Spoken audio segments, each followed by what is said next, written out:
Breath of the Wild's Hyrule is by far the deepest, most real depiction of the kingdom so far. Which is saying something considering that by the time of the game, Hyrule doesn't exist. It's a graveyard, the ruins of a great nation, slowly being reclaimed by the wilderness.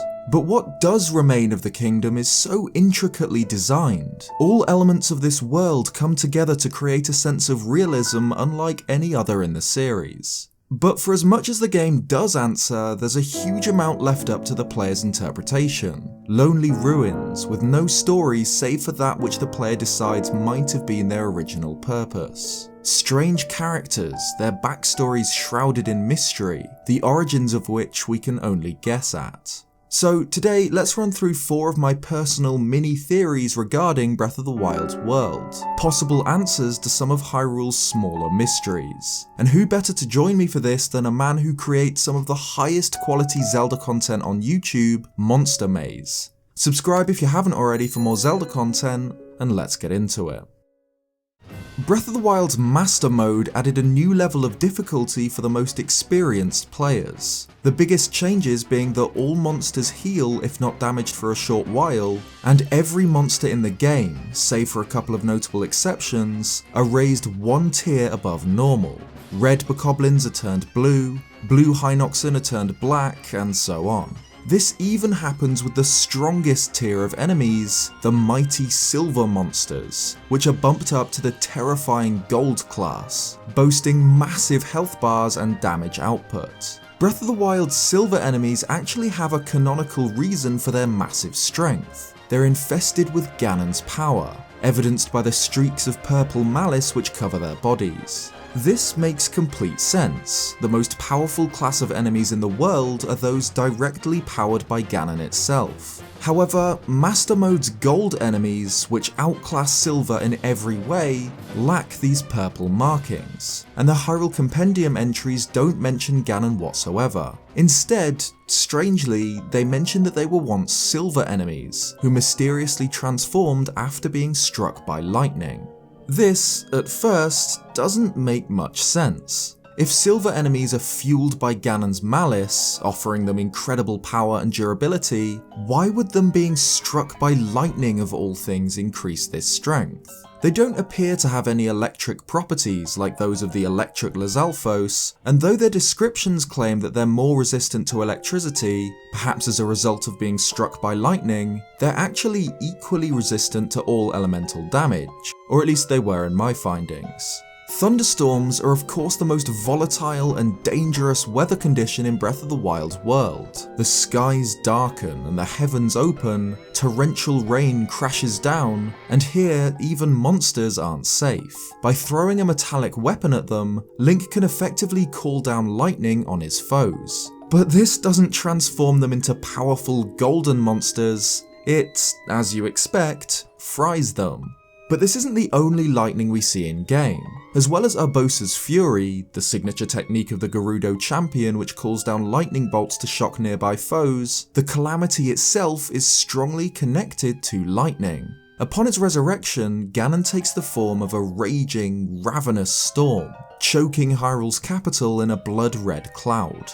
From this storm above, great bolts of crimson lightning fork through the air, concentrated surges of Ganon's malice. Instead of having been struck by regular lightning, what if Master Mode's golden enemies were Silver's struck by this concentrated malice? If Silver enemies are so monstrously powerful because of the tendrils of malice that streak their bodies, could the reason for golden enemies' overwhelming strength be that they were struck by bolts of pure malice?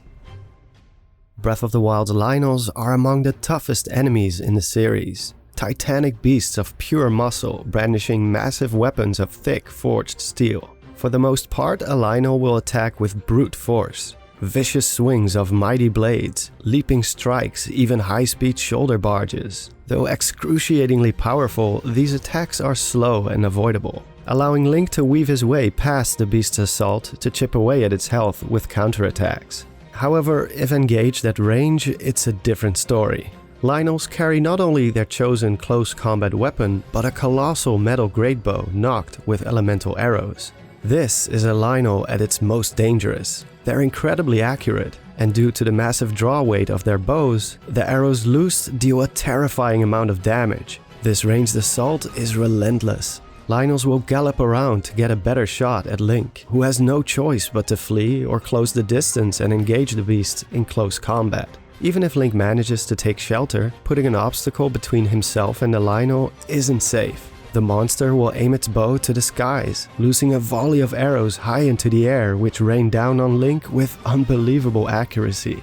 Somehow this aerial assault can even reach Link if he has cover above him, such as within the Colosseum. This isn't your regular volley of arrows. But Lynels aren't regular creatures. Aside from their skill with a bow or blade, they possess some more arcane abilities, like teleportation. If a Lynel becomes stuck and needs to close the distance with Link, it can surround itself in a bright red energy before dematerializing. The creature then reappears elsewhere. Putting these two abilities together, it's possible that the reason why Lynels are able to so accurately target Link with falling arrows is that they're not really falling. They've been teleported by the beast directly above Link. Of all of Hyrule's various monsters, Lynels are by far the most intelligent, seeing through Colton's Lynel mask disguise and with the Hyrule Compendium describing them as possessing intense intelligence. A tactic such as using their ability to teleport to instead transport arrows isn't too far-fetched for these beasts. Creatures who use their sharp minds and powerful bodies to fiercely defend their territory. Hyrule Castle sits at the heart of the ruined country, a dark silhouette stark against the green fields. Of course, the capital was ground zero of the Great Calamity, the site of one of the most harrowing massacres in Hyrule's long history, and it now lies desecrated, its halls crumbling, empty, and silent. However, for adventurers brave enough, or stupid enough, the castle is a treasure trove, filled with forgotten treasure of the fallen kingdom.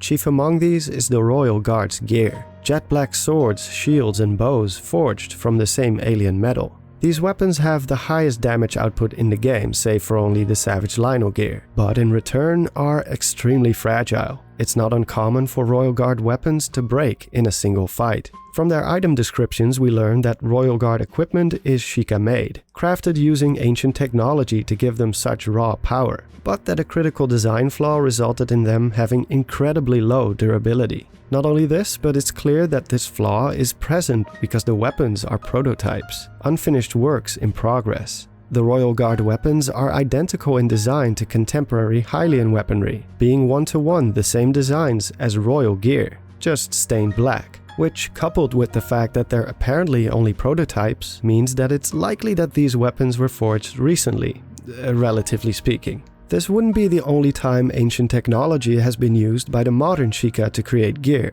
Weapons such as the Eightfold Blade mention ancient technology, as is the Sheikah outfit. The descriptions of the Royal Guard weapons suggest that they were designed to oppose the Calamity, and that this was somewhat recently. So, who forged them? There's a possible answer: Robbie. Robbie, by the time of Breath of the Wild, is a hunched, wizened man well over a century old. He works at the Akkala Tech Lab where he conducts his research into ancient technology. And using his modified guidance stone, Sherry, he is able to provide Link with ancient weapons and armor. Prior to the Calamity, Robbie was one of Hyrule's chief researchers along with Purah, another member of the Sheikah tribe. Together with Zelda, Robbie and Purah led the research into the Guardians and Divine Beasts, with Robbie being the one to restore mobility to the excavated Guardians. This team of researchers worked towards a single goal: using ancient technology to prevent the fall of Hyrule and to defend the kingdom against the prophesied return of the Calamity. So before the fall of Hyrule, it's possible that Robbie created weapons for the Royal Guard.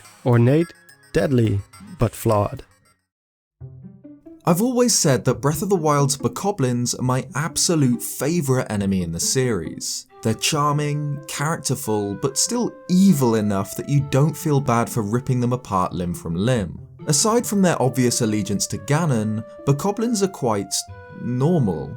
They hunt, they cook, they dance, talk, even snore. They live their own little lives, up until the moment they meet a violent end at the hands of a certain wandering hero. But what's not normal about bokoblins is what they leave behind once dead. While their corpse explodes into malice, they often leave behind guts, an unspecified purple organ. And this organ, for whatever reason, still pulses with life. This isn't unique to bokoblins. Moblins, Lizalfos, Lynels, Octoroks, Hynoxen, and of course Stel creatures all drop body parts which continue to move after death. This is noted by most of their descriptions too.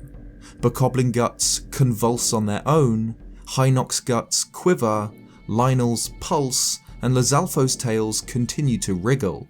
So why do these organs move long after the death of the rest of the body? Why was this design choice made and even pointed out in their descriptions? The most obvious answer, it seems, is just as a reason for using these materials in the creation of elixirs. It's the fact that these organs continue to pulse with the vitality of the monsters they belong to that allows them to grant elixirs their effects. But aside from this, there has to be a story reason for this creepy characteristic. It's not the only time we see monsters continue to move after death. In Breath of the Wild alone, there are numerous examples, the most obvious of which are the Stal enemies. Stals are the skeletons of monsters, or even horses, which life still clings to through some dark power. They can ordinarily only appear at night, clawing their way up from the cold earth, and can only truly be slain by removing the head or destroying the brain. We can get a look at a possible cause for this undeath with another of Breath of the Wild's enemies, the Cursed. Cursed enemies appear mainly within divine beasts. These take the form of disembodied skulls, flooded with dark magic, spawned from gaping jaws of malice. Each compendium entry mentions how malice has given these skulls a sort of life. Devoid of any intelligence the creature once had, these pitiful things now exist only to mindlessly attack. Though it's the malice that fuels them, the cursed enemies aren't entirely disconnected from the creature they once were. Moblin skulls apparently retain a Moblin's innate ferocity, and Lizalfos skulls retain a Lizalfos' slyness.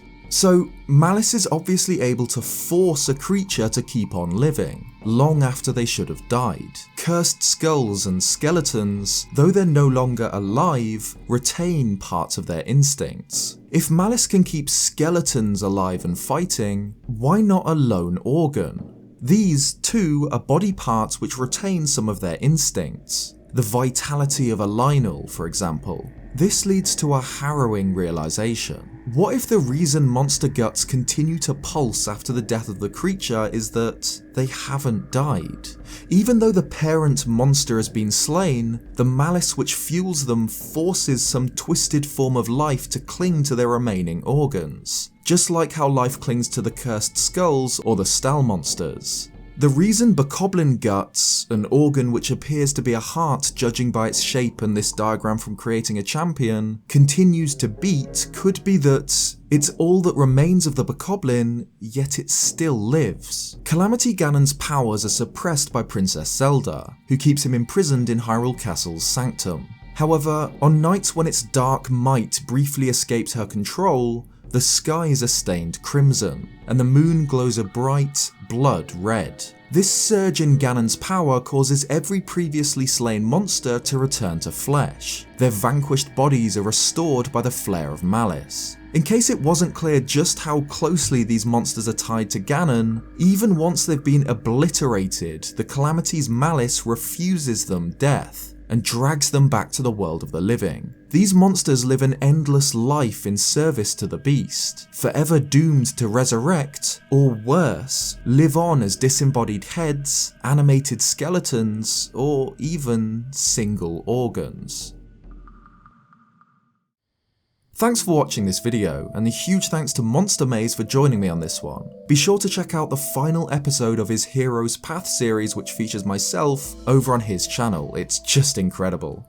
If you like this video, leave a like or subscribe if you haven't already for more Zelda content. Cheers guys, and I'll see you next time.